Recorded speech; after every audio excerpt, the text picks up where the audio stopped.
really remarkable when you look at the stock price here over these last few months. Going back to August, you had this outbreak in California, followed by an E. coli outbreak in the Northwest, cases in other states, a norovirus outbreak in Boston, and finally this subpoena in California. A real diminishment of the stock value of this company over the last 4 or 5 months. Yeah, it's pretty amazing. And back in August, the all-time high of 757 fell all the way down to 404. You know, it wiped out more than $10 billion in market value. This thing really crushed them, really hit them very, very hard. I think today there's some sense that maybe this is an important signpost, that maybe they can move on now. This is CDC sort of saying all clear. I think they would have preferred to know the cause. It would have made it easier for them to explain what happened. But CDC saying E. coli is over and allows them kind of to take a breath and now start the recovery.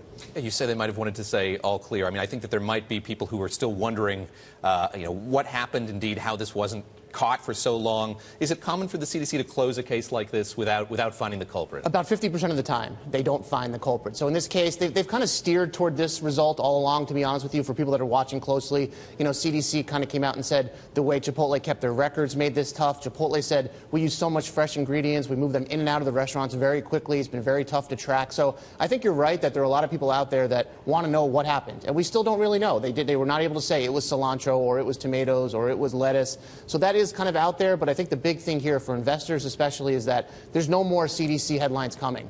Every time, like you said, it was just remarkable over the last couple of months. Every time CDC put out a release, another set of headlines, more states, more cases, the stock just went down and down. So major headline risk kind of out of the way now for Chipotle. Just a couple of questions about communications here. We know that Chipotle is going to close its stores in about a week's time for a few hours to communicate to employees sort of where things stand, what they've changed. Some sense that that will be effective?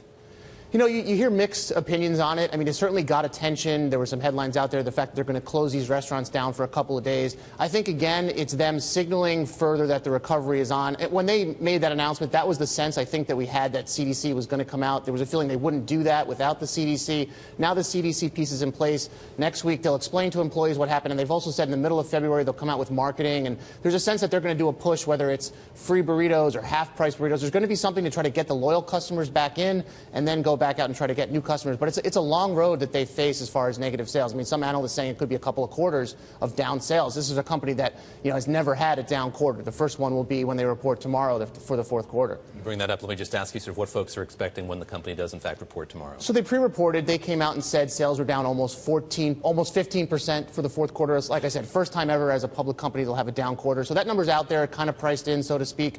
The thing that people will be looking for is any indication about how January went. In the past, Chipotle was known for when they reported their number, they would give a little color on how the first month of that quarter went.